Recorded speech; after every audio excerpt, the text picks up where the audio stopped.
Howdy, howdy. Sue Devil here, and welcome to the after action report of my round 7 game against Ragnarok Total War. Total War. I think it's Ragnarok Total War. Ragnarok. And I just wanted to go over some places where I could have played better. And then, of course, I will go into the unit screen after and look at some of the unit picks I had to see if I could have made some better picks for this matchup. Now, right away with my deployment, I'm happy with my deployment. It's generally nice and wide, but these Dread Spears are taking some shots off the get-go. This is sort of what I wanted, and they're going to take some shots. He will have them on fire at will, but he is going to change them onto Malekith, and he's going to really look at trying to take down this side group.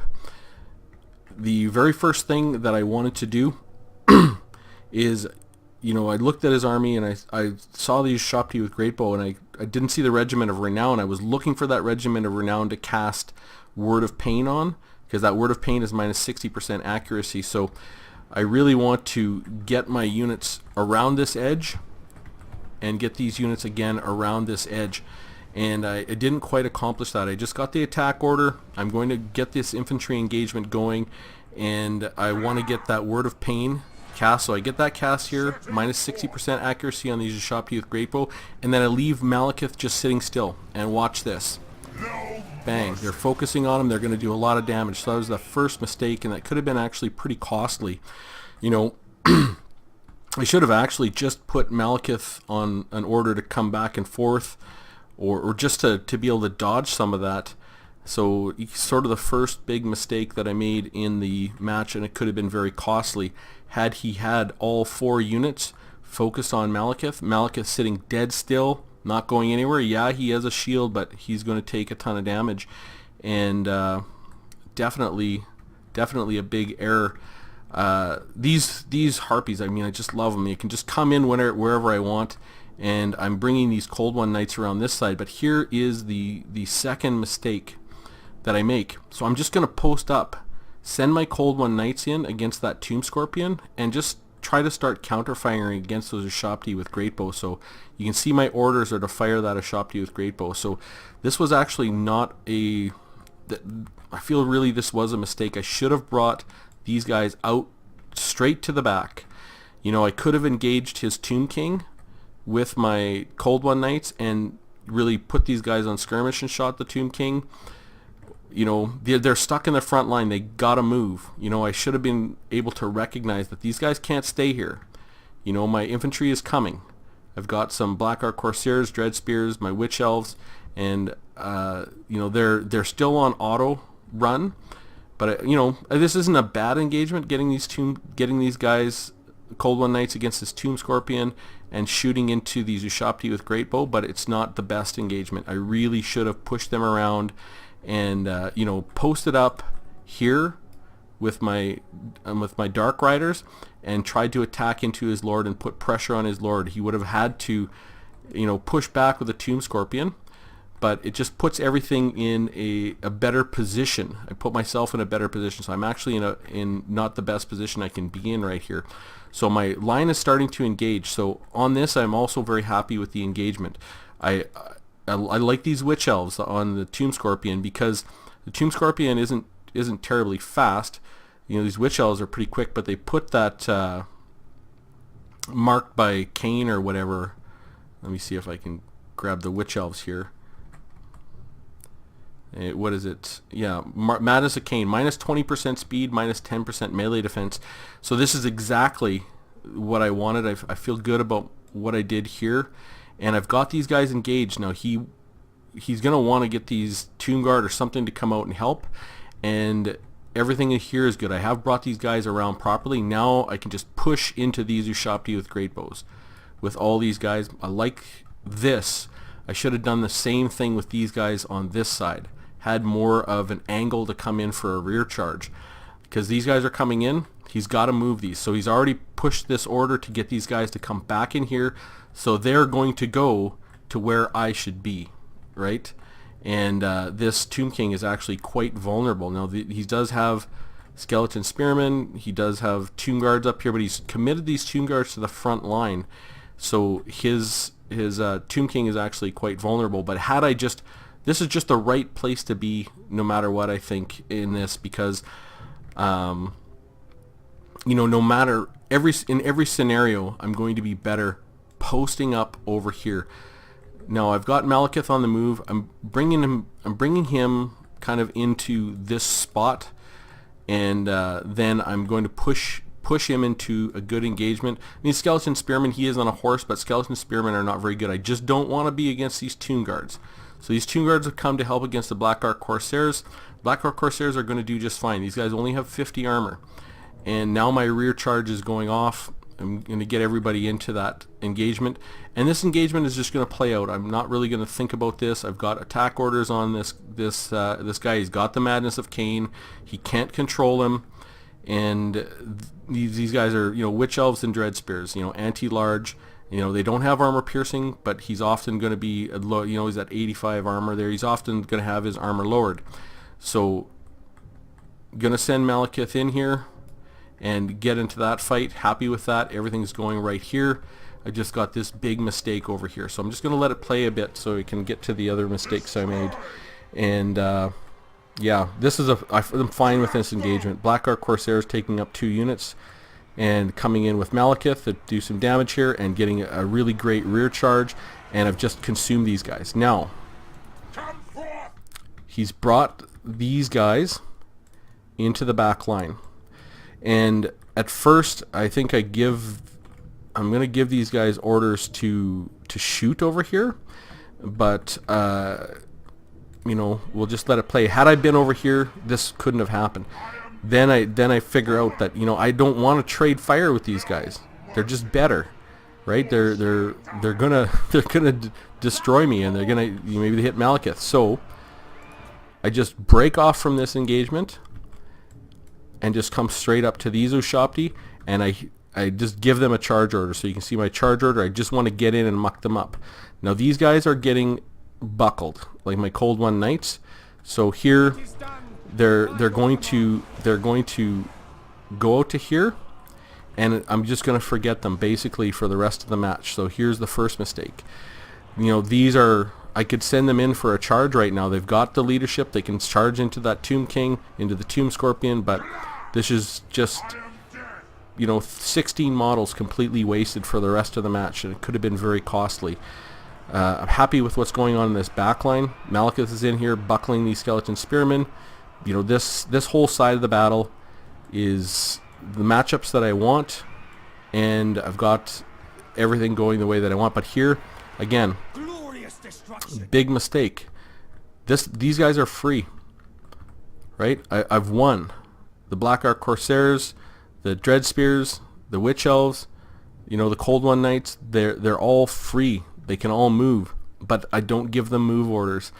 This is something that I have a hard time, no matter who I'm playing, even with the Dwarves, is I'll have a unit just sticking there. So, you know, finally, I think, so I give them orders to come in here and try to help out with that, but, you know, it takes me a little while to get that going. But these guys are standing here doing nothing. You know, standing here doing nothing. I don't have orders for them, and this kind of miss micro is pretty costly. You know, he's getting his Ushapti summoned behind these Dread Spears, and, you know, all I would have had to do was give, like, the Witch Elves on this Tomb King are devastating, because if you can't use his Tomb King, are good. All I got to do is give them orders to just go fight the Tomb King now. Dread Spears, Witch Elves, and anti-large Cold One Knights are perfect, but they're just sitting there doing nothing. And these Black Ark Corsairs sitting there doing nothing. Like, I do use a spell here just to try and get into these Tomb Guards with halberds. I know I'm going to get some damage onto my own guys, but not a whole lot. But then now I'm going to get them. Well, they should have procced that minus 15. Oh no, this one doesn't proc the minus 15 armor. But really, if I look here, all I do is I take these Black Ark Corsairs and I come into the back of the Tomb Guard and I finish that up. You know, so really, it could have been a very costly error. And you know, these guys, I've basically cleaned up a lot of this. Now I know the battle's going my way, but you know, these types of mistakes are things that I need to think about. Now, there's not too much to watch after this.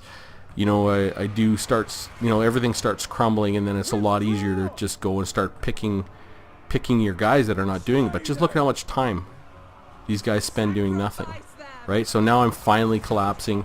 I'm finally starting to grab my units and go in, but I'll just fast forward the rest of the battle because there's not much else to see in the way of bad mistakes. But definitely finally getting those guys in, you know,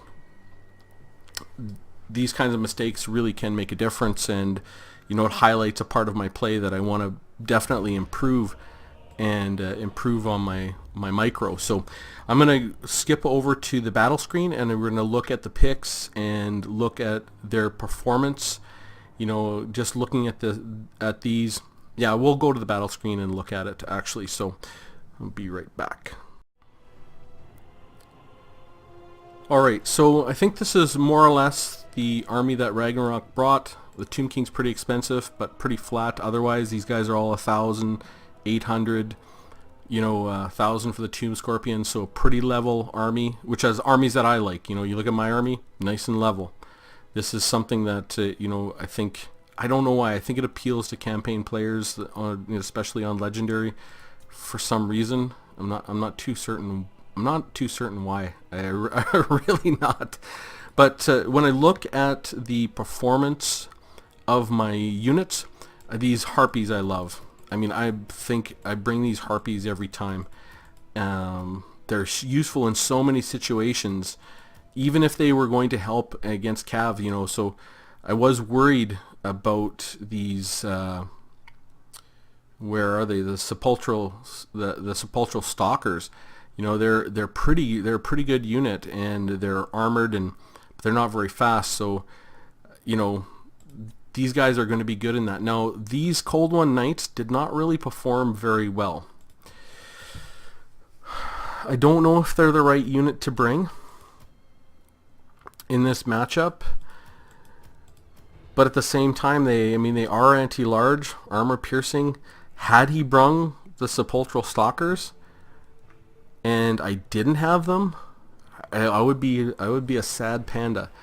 Again, I don't think they're used very often. I don't think they're a big meta pick, and the reason is because they have primal instincts. You lose control of them, and they don't have martial mastery. They have murderous mastery. They have murderous prowess. They do cause fear, though.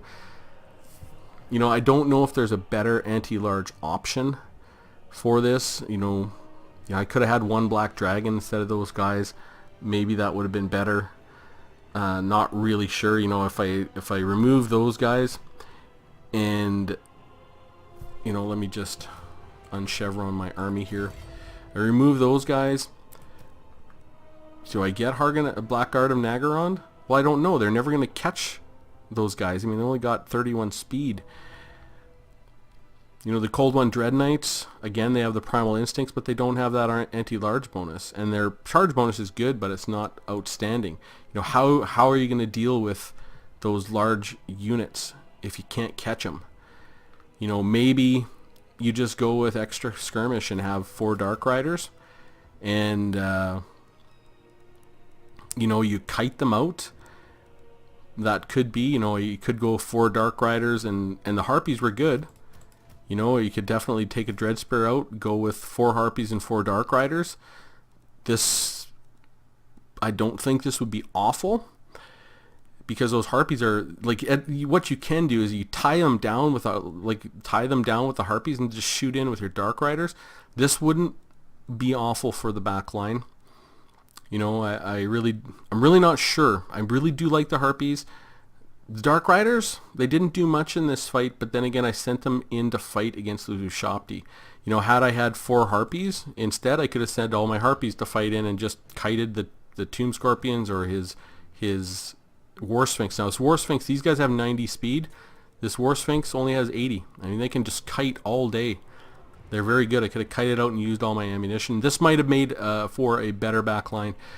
I'm quite happy with the front line. You know, these Dread Spears with the silver spears, silver shields, they did what I hoped they would do. They lasted in the pocket.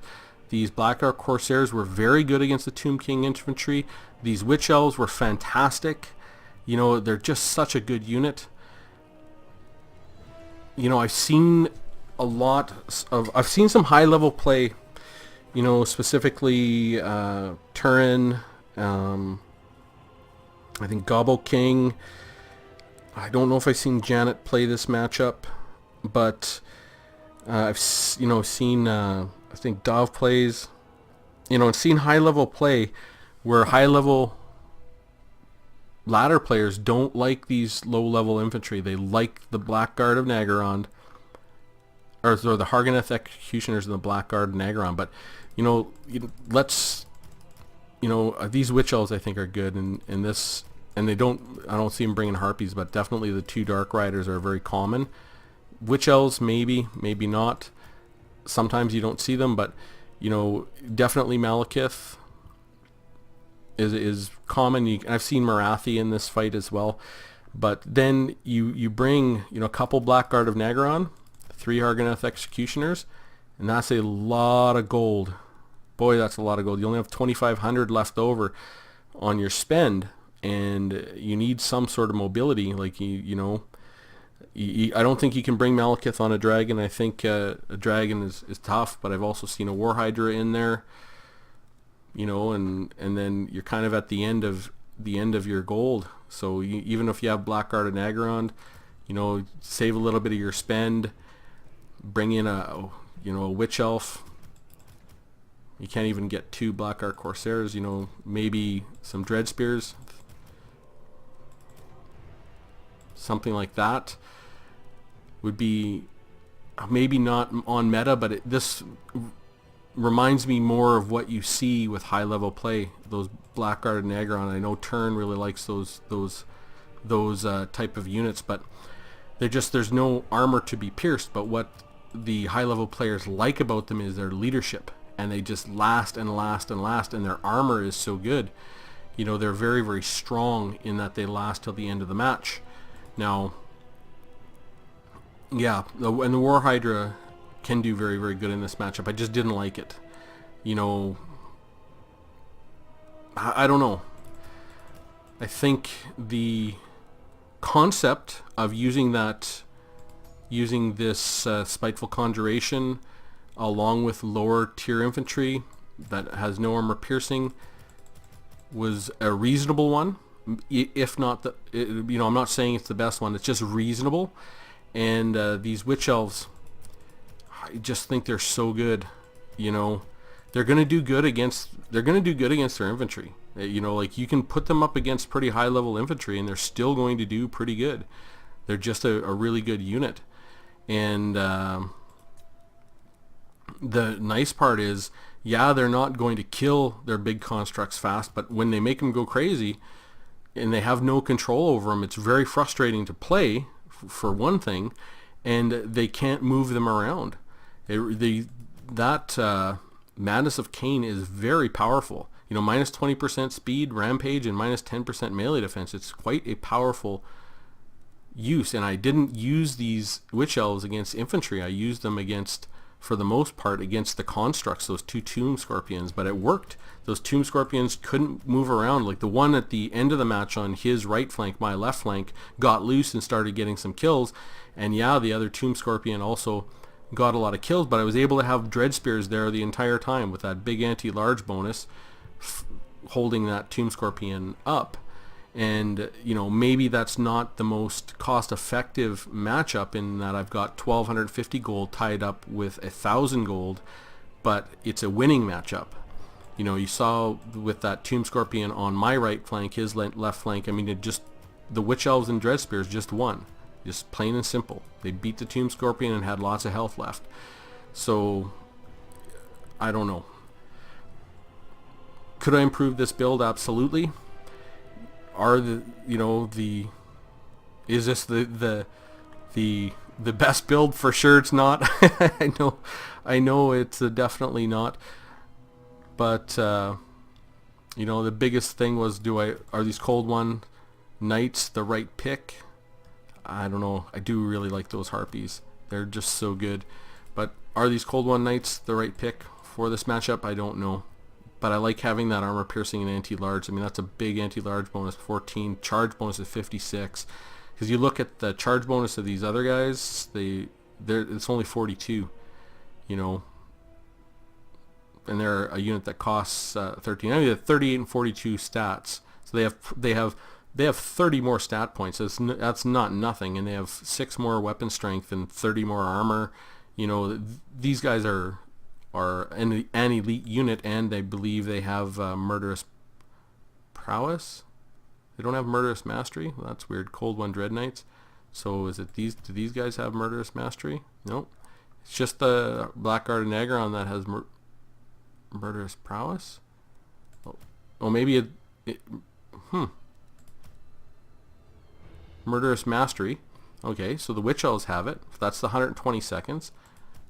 And these guys have murderous mastery, the Harganeth Executioners. Okay, so I guess there's not a whole lot of units with that murderous mastery.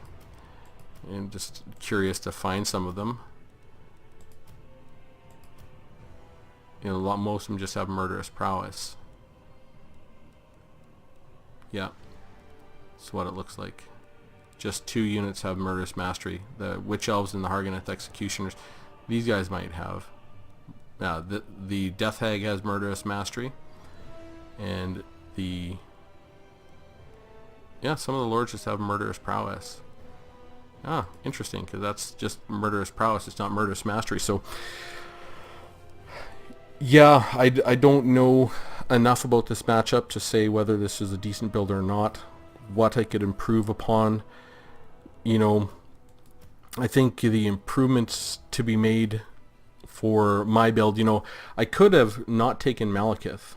You know, that was a definite possibility, because I think I definitely want either Malekith or Marathi. So Marathi also has this ability, Spiteful Conjuration, and improved power recharge rate, greater arcane conduit, enchanting beauty. That's not bad. -9 melee attack around her. You know, deadly onslaught. The spells she has are Doom and Darkness. This is going to be good in some matchups. Soul Blight, -30 armor, -25% weapon damage. That could have been crushing in this build. The Mystifying Miasma, 24 speed, it's only 5, so that's not bad for a direct damage spell, and proccing that Pit of Shades. No. Power of Darkness, okay, yep. And Soul Stealer, you know, she's cheaper, but she doesn't, like, you can't put her up in the sky, I don't think. You know, maybe you could, because she's pretty small, but she's going to be a little cheaper, faster. She does have an big anti-large bonus versus large of 15, armor piercing, and very fast at 105. You know, maybe she could be better in this. You'd have to worry about her getting shot out of the sky. Mind you, she doesn't have a whole lot of armor. So, you know, with these Ushopki with Great Bow, they're armor piercing, so the lack of armor doesn't really matter. I definitely would not want to have her on the ground. So, and she has a pretty good ability set. You know, if you get in there with that Enchanting Beauty, -9 melee attack, -8% charge bonus, that could be good. You know, these items, what does she have here? The Wrath of the Wand of Caradon, 2 uses, major magical damage, strong versus single combatant, strong versus, well, it could actually be pretty good. And this Heartrender and the Dark Sword. So it's active if she's in melee for 40 meters, -9 melee defense, -9 melee attack. That's pretty massive. So if you could get her into melee with some weaker units, so she's not going to take a whole lot of damage, she's going to buff a lot of your troops with, you know, 185. That's actually pretty good value. You know, she does start to get pretty expensive up in there. You know, would it be possible to put her on the ground and protect her? You know, and not bring her into melee? That bombardment is pretty good. Soul Stealer, you know, is good because you can heal her. But if you're going to focus on trying to protect her, you might be able to get away with the Mystifying Miasma, 100 meter range, 200 meter range for that Soul Blight. You know, and just try and use your Soul Stealer to heal her. Greater Arcane Conduit, Spiteful Conduit, yeah.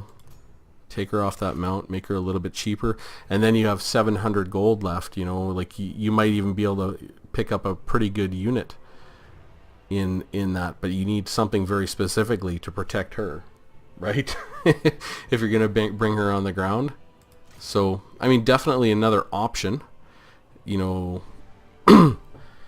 Up in the air, 105 speed. If you ran her back and forth, is she gonna get hit by those Ashopti with great bow? I don't know. Maybe she does, maybe she doesn't. I think she would. I think those Ashopti with great bows are pretty accurate. So, and plus it's a ton of micro. I don't know. I think she may be a possibility as opposed to Malekith. I like her spells. She still has the Spiteful Conjuration, you know, and that Mystifying Miasma. Pretty good.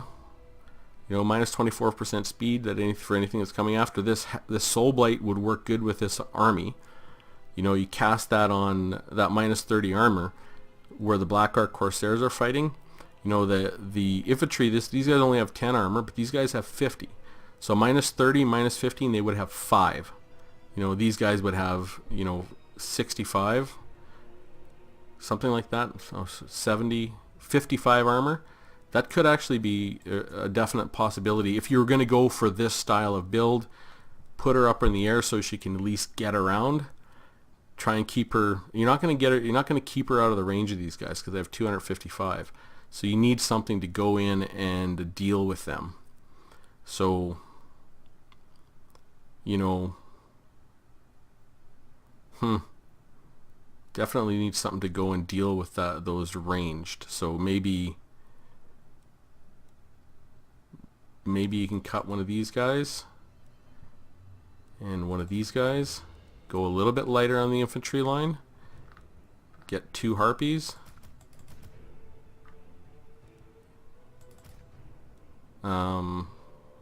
Yeah, I can get another one of those. So, just looking at this, maybe you can get 3 Black Ark Corsairs, 2 Dreadspears, 2 Witch Elves, and 4 harpies with Marathi. Keep her back at the very beginning of the fight. You do have that Soul Stealer if you need it, and use 4 harpies to go and absolutely inundate the back line. Then you can bring her in, and she's got a very good charge bonus. You know, just bring her in, charge, fight, go. You know, it's a possibility. So I don't know, not sure about the build. Love to hear your thoughts on it. Love to hear your thoughts about the execution of the build. And yeah, that's about it. So hope you found that interesting, and I will see you soon.